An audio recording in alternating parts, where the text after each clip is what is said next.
that Israel is committed to vaccinating some 100,000 of these day laborers, but Jerusalem has not actually confirmed that number at this stage. Meanwhile, Palestinians arriving or passing through the Calandia checkpoint between the Ramallah and Jerusalem metropolitan areas are starting to get those shots. Well, for a while, let's go to the Calandia checkpoint and our Middle East correspondent, Emily Rose. And Emily, what is the situation there at the Calandia checkpoint? Well, Calev, some 900 people came here today, and it wasn't for security checks, which is normally the point of Calandia checkpoint. They came here today to get vaccinated. MADA medics from Magen David Adom, that's the Israeli version of the Red Cross, worked round the clock today. They've closed up shop now, but they were absolutely busy with people, Palestinians, who were coming here to get vaccinated. So we spoke to a medic from the Magen David Adom who was working here today and asked him about the process. So take a listen to what he told us. The people coming all the time and they want to take the vaccine because it's an important thing.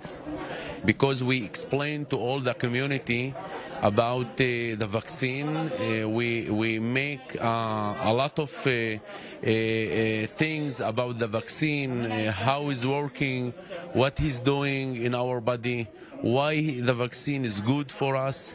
And when the people hear that, they come back to take the vaccine.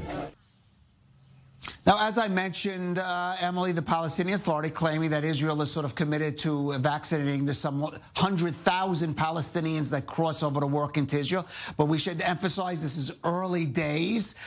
Israel hasn't confirmed that number. Who do you see arriving there at Calandia in the meantime to get those shots?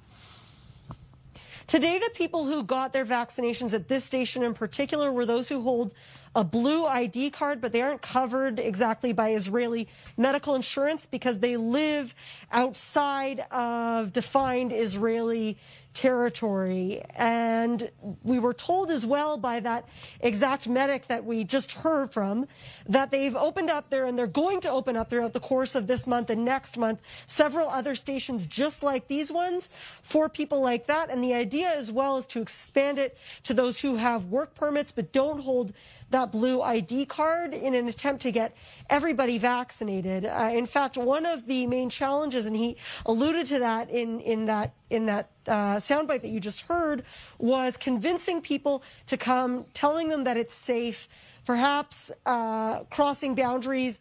We know that there's a lack of trust as well. That's an issue here on the seam. So part of the operation has also been an information campaign.